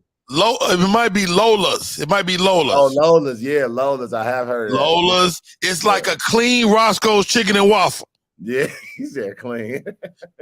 Roscoe's has a motherfucking little dirtiness to it, but that Lola's is clean, but it's the similar flavors. I might have to get that before I take off then. I'm about to stop. Oh, the Lola's, man. It's Roscoe's chicken and waffle, but clean. But clean. When you sit down, you're going to be like, it's clean here. I got you. It ain't like Waffle House. Oh, no, it ain't like Waffle House. Waffle House, the people, they be outside rubbing dirt on them before they come to work. Hey, and then that shit pop up in your eggs. That's how it tastes good. That's why it tastes so good. Hey, Najee Good, man. NFL linebacker, bro. I got mad respect for anybody that put on that uniform, man. I'm in the barbershop. So-and-so's a bum. This guy's a bum. I'm like, no, he ain't. That motherfucker put that uniform, he good. You know, they've been talking about the NFL in terms of, you know, you guys' pension. You know, you played long enough to get vested in there. But what's your thoughts, man, as the NFL really considers taking care of y'all, man? Man, I think that man, one, they need to do it. You know, at the end of the day, when you get out of practice, you get out of the game, the 2 words that everybody says: shit hurt, something hurt, shit hurt, something hurt, something on your body hurt, man. So it's 100% injury rating. But man, guys is getting paid a little bit better now. Even from when I was playing, they getting paid a little bit better. I think really with younger guys, man, my message would be to them while they playing, man, find a way to take care of yourself and make sure you take care of your finances. Because even as still as the, you know, the healthcare gets extended out, man, you know, guys have all types of reactions. I know y'all saw AB online talking about James Harrison, you know, caused CTE. Right. He probably don't realize that, you know. Hey, he had been wild now for the last 5 years. He's been wild. He's been wild. So you might go, maybe he did get hit. Yeah, he might do that. Problem is, it was his teammate at practice instead of the one in the game, so he don't know. He don't have no idea. He don't know what's happening. But no, they doing a better job, man, taking care of his benefits wise, man. I just I would encourage the younger guys, man, to find a way to make sure that they take care of themselves financially that can match them health benefits. Because them health benefits, man, you know, guys have significant injury. Even somebody like Mahomes, man, you never know how that can affect them later on down the game, man. Even with that high caliber athlete, we see it happen to all of them. You know, you see the greats die just like you do the young guys, man. So that's always a big thing. And at the Super Bowl here, I was fortunate enough to see with the NFL, they had a black mental health study. A good friend of mine, a doctor, he's studying black men in the mental health industry and why, you know, black men have so many causes. Because hell, we got stresses on our life, just stepping out the house every day looking like us. Very true. It's like, you know, it's something good to see, man, that people are consciously taking the effort to take care of, you know, we taking care of our own people in that manner. Wow, so dope, man. Najee good, man. You know what, man? You this is the hard part about being an NFL player, and you tell me if this is true. Is people don't really get to know you because you wearing a helmet 98% of the time. Oh yeah. So your face is covered, and I mean, it was cats that pulled the helmet off. I was like, I didn't know that nigga was light skinned. Pacheco, I didn't know Pacheco was light skinned. He run like the dark dude. Man, yeah, you run like you pissed off. He is up fucking set.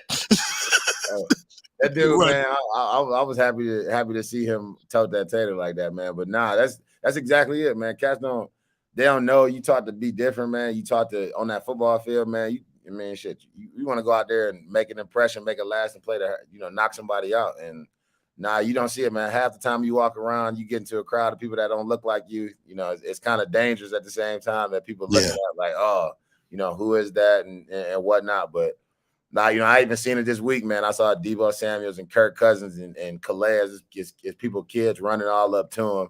And they look like a deer in the headlight just because they don't know what to do. They don't know what to say. They're like, oh, shit, I got to sign this, sign that. And if you turn around and you do something uncharacteristic, you first want to get pointed out. But at the same time, you gotta people just slapped the kid. Wait a minute, bro. Yeah, just slap this exactly. Hey, I saw the young man that took that shot, man, in the Buffalo game, Hamlin. He was in the booth with Roger Goodell. In your opinion, will he ever play football again? In my opinion, I think he doesn't. Just being real, I think he doesn't. I think that he's gonna strive to play, just like Ryan Shazier when he broke his neck. You always got to keep that everlasting, unobtainable goal, like to play again. But at the same time, man, if you telling me if I get into a car accident and almost die, and I'm the one pressing the pedal and everything else, dog, you better best believe I'm gonna have a chauffeur if I can afford it. but you know, I'm gonna say we athletes. Like I play high school football, so look, we athletes. I know he feel like he can get back, but he shouldn't. He shouldn't. Yeah, and this. Well, the biggest thing about him too is how he got hurt, man. You playing defense, like I ain't gonna lie, I broke my arm playing defense. I broke some small stuff. I tore something. Yeah. But at the same time, man, you know, it was things that, you know, I could come back from. Man, you talk about getting hit in the chest, playing defense. You got to run out there and do it again, man. You don't know. All that type of stuff can fuck with a dude's confidence while he out there playing. And that's the last thing you want when you're out there getting in a car wreck. That's the last thing you want, man. Get in a car wreck, you do come out, and then next thing you know, and what happens if he does it? He goes out there and plays, and then that happens again. Then the NFL, everybody looking at the league like, well, shit, this dude died on the field, and now you let him come back, and motherfucker ain't got 9 lives, he got 1. And, he got one in the possible now because he got a new lease on life. Yeah. We was at God. Thank God that DeMar did, came back and everything. But it's I don't think he plays, man. If I'm him and I step out on that field, man, it better be some new type of equipment out there because I can't. Hey, Tom Brady finally went and sat down somewhere. How bad do you not want to be with your lady? If you go and play one more season and you ain't the same, man, it's always like the dudes at the top, man. And I love the way Tom just tenacious, attitude towards the game, but yeah, it's always that less than 1% of the top, man. At the same time, they're great. They're a little off. Yeah, they're a little off, Hey, I say all great athletes don't know when to go home. Nah. Every single one, Michael Jordan, Tom Brady, man. And even Najee. Najee was out there going one more game. He about to suit up yesterday. Yeah, hell yeah. I was ready to throw it on, man. I'd go out there and get broke up like glass, but shit. Yeah. Hey, man, I can't thank you enough for coming on to the show, Najee. My co-host, FloSoAmazin. She don't give a damn about football, but I bring and let's give a shout out to One Act Drama and my man Hopgood. Najee's in the building. Shouts out. Any quick questions for Najee before we let him go? How fine was Rihanna looking up there? How fine was she looking? Yeah. Baby bump, take that out. Live right now. She was beautiful. You can look at the menu, but you can't order. Really? Yeah, she's gorgeous, huh? Up close? Yeah. Really? She looked like she gorgeous up close. Yeah, she had on, I think she did a nice conservative show, but it was still, her songs is hits. She was out there jumping. You saw a white, black, it ain't matter what race people were. I would shoot the club up too if I was. I seen a dude, you see a dude dancing like a chick, to all her songs. He up there throwing his hands up. I'm like, oh yeah, this is Super Bowl. It's the Super Bowl. It's the best party, bar none, man. And you're a part of it. What's next, Najee? Because you do it all. You acting, you motherfucking, you out there in these streets, Najee, producing, creating, and I'm sure you have a motivational speaking a leg as well. Yeah, I do actually. I'm really happy to start working with the group called the African American Advisors Association, speaking financial literacy, talking about Black financial literacy in our community. And their goal, man, is really to help, whether you got $500 to, $500,000 in the savings, to find a way where you can learn how to become financially literate for your situation and improve your own financial situation so you can offer a better life to your kids, offer a better life to your friends. And I'm really happy to kind of start with this group because it's an approach that I never really heard. And, as Black men, I heard a statistic that Black men don't like really getting financially undressed because we're so used to being that from every other race of people, every other type of people. We're so used to being put in a situation to where finances become the face of our status versus, actual pillar in what we do as our people. So I'm happy to go out there and start doing that and talking about that. We're going to Jackson, Mississippi, and then we're going to go to a few other places. That's just really seeing the different types of neighborhoods of, of our people and where we need to financially grow in terms of, education and intelligence and be realistic about it, man. Don't go there and promise them, cats, oh yeah, I'm gonna do this and do that and change your life this way. I'm gonna help show you how to fish and help actually teach you the ways. And then along the way, I'm gonna give you some privileges like I seen other people give privileges. And that's what I'm looking to do with this group, man. And it's backed by all the major financial institutions, HSBC, Merrill Lynch, JP Morgan Chase. Even the ones that got the bad names, but if they got the money that's going to go towards, supporting our cause, let's take it and flip. So be it. So be it. Wow, Najee, good man. I cannot thank you enough, bro. Man, financial literacy in our community is one of the things most of us don't learn about money till we got it, and so to kind of start to give that to our children is nothing short of amazing. Man, I cannot thank you enough, man, for coming on. And are you in Atlanta? I'm right down the street. I come there often because I got a brother that lived there, and I just had we just had the first boy in our family. I got a family full of girls. I got 2 daughters. I got 5 girls, so you ain't said nothing slick to a can of oil. Y'all happy? Y'all happy? Yeah. I know y'all got him with a football already. You're like, yeah. Wow. Najee, good man. Again, thank you, man. How do people stay in touch, bro? Hey, just hit me up, man. They can hit me up via email, and y'all got my number, man. So I'd love to be back on the show. You on social media? I'm on you don't want to give them niggas your number. Right. Because he's a good-looking guy. He got a good clear coat on his skin. You doing good. You still eat ramen noodles sometime? I'll be curious. I like to ask rich people. Oh yeah, I do that. Ramen. I can't take the. That's, you can take the boy out the hood, but you can't take the hood out the boy. Okay. Man, I think that's awesome that you're speaking about financial literacy from your platform. That's important. Because that's what I've been doing for the past 11 years. I got a few NFL clients that I have now and a couple of NBA clients that I help with.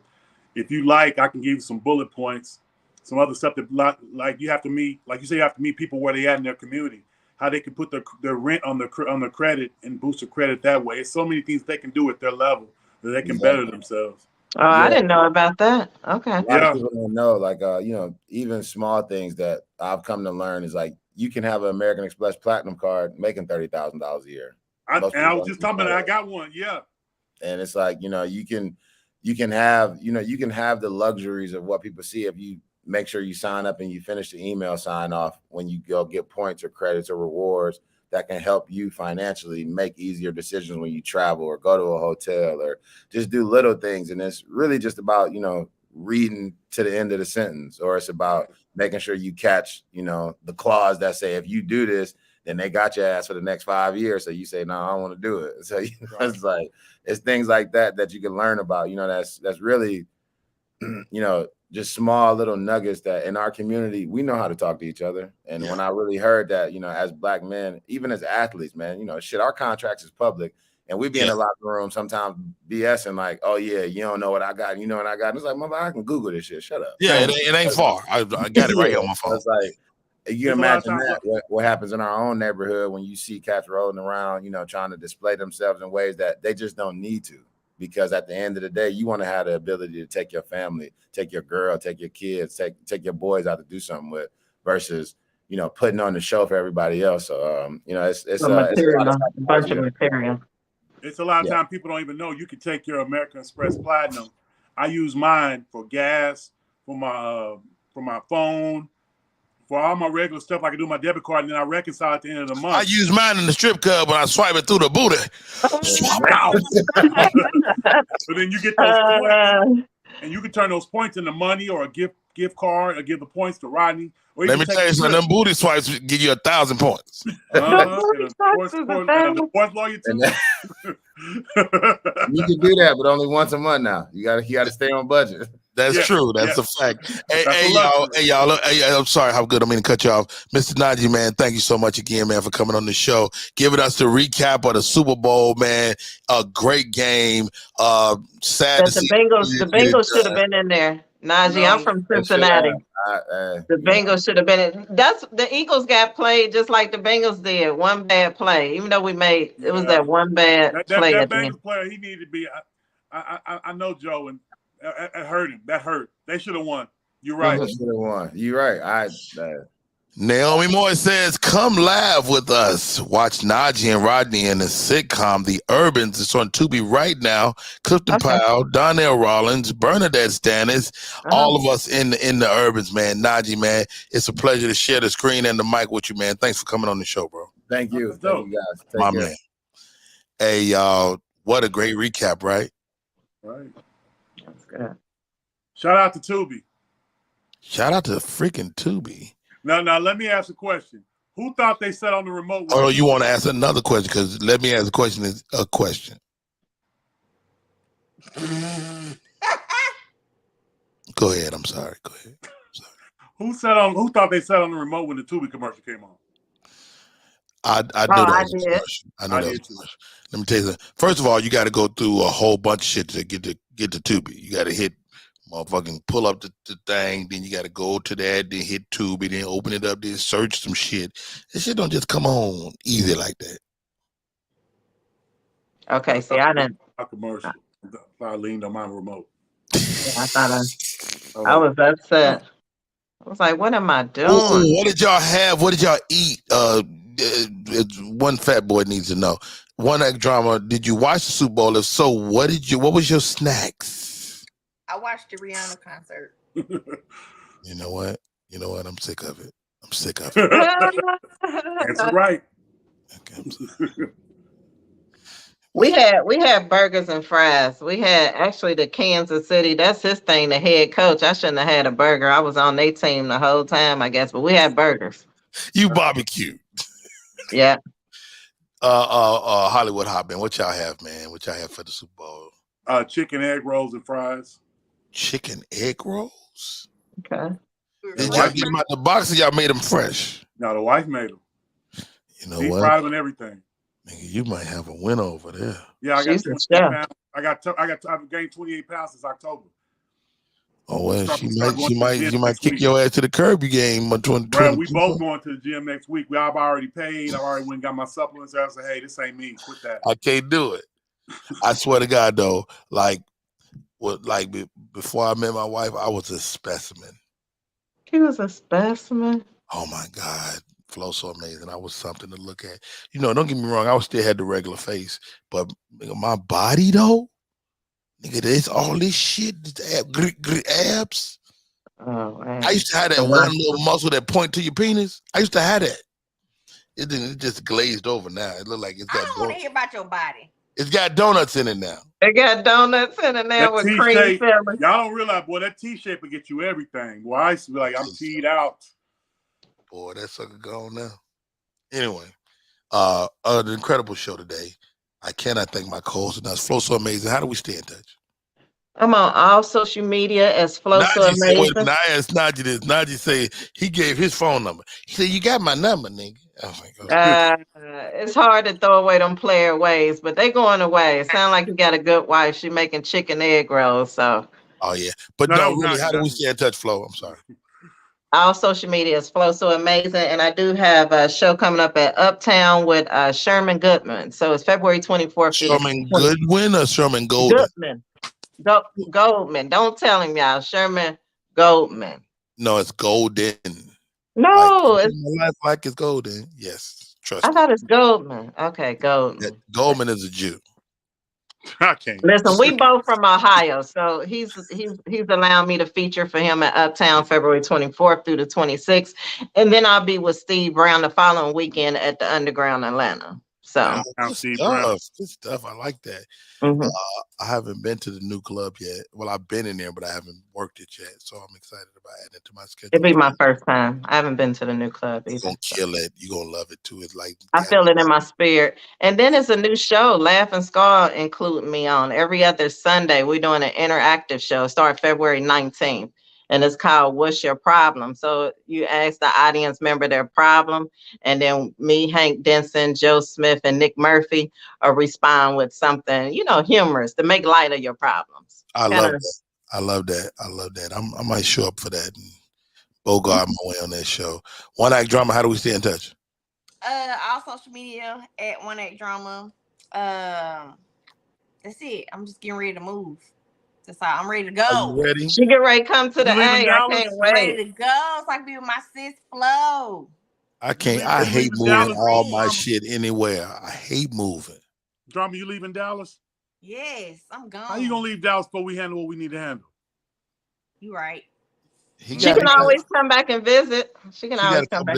I will be in Dallas coming up real soon. I got a movie premiere happening in Dallas. So how good? Make sure I let you know about all of that good stuff. Yeah. Make sure you're right. Huh? Yeah. Make sure you're straight. I got some people that'll pay you for a walkthrough. Okay, let's talk about it. I take walkthrough money. Let me see. Let's get you. Let's see. or tonight, 10 p.m., I'm on the Head So Amazing podcast. How could I So forget that? Amazing and Marcus Head tonight, 10 o'clock. Not next week. The 24th, 25th, Silly Rabbit Comedy Club, Baton Rouge, Black Owned Comedy Club. Dallas, the movie premiere is going down the 8th through the 12th of March. 8th through 12th of March. Oh, I'm coming. I'll be in the studio. So let's catch a lunch, drama, and hang out. Yeah, I like Papa Do's. Me and Flo love Papa. Rodney, guess what? The same weekend I'm gonna try to get you a ticket backstage. What? Listen, Scarface, Slick Rick, Big Daddy Kane. That's in Dallas that same weekend. You know, Big Daddy Kane is my friend. Yes, they're having a concert. Salsa Quan. Yeah, Scarface is my friend too. Yeah. Oh, I've been to that place. That the Mexican place. No, it's gonna be at the Toyota Pavilion on. I think it's the 8th. I think my screen in there tonight. That's a Wednesday. It's either 8th or the 9th. Baltimore Comedy Factory, 17th through the 19th. This comedy lounge, we not sure if that's gonna happen. And the Tom Joyner Cruise, I've signed up. I'll be on the Tom Joyner Cruise May 20th through the 27th. Let's go. That's a blessing. Super duper. That is a blessing. That is a blessing. Yo, guys. Mama Miss. How are you? Welcome to the show. Heifers, how are you? Thank you all for the show today, man. You guys made my day. You guys make me better.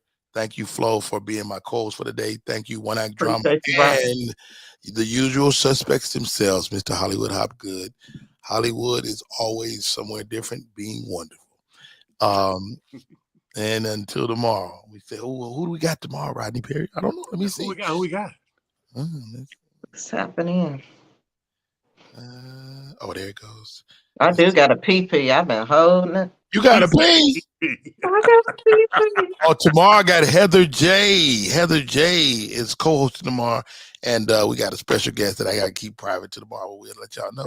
Yeah, that's the show for the day. I'm about to go PP too. We're gonna pee together, Flo. All right. FloSoAmazin for real.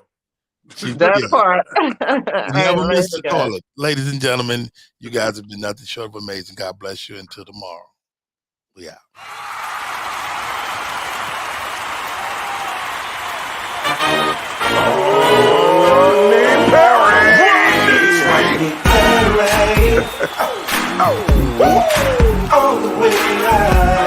Get ready for America's #1 funny man. What? Hey. Make some noise. Ladies and gentlemen, from LA to New York, Chicago to Mississippi, let's give it up for America's #1 funny man, Rodney.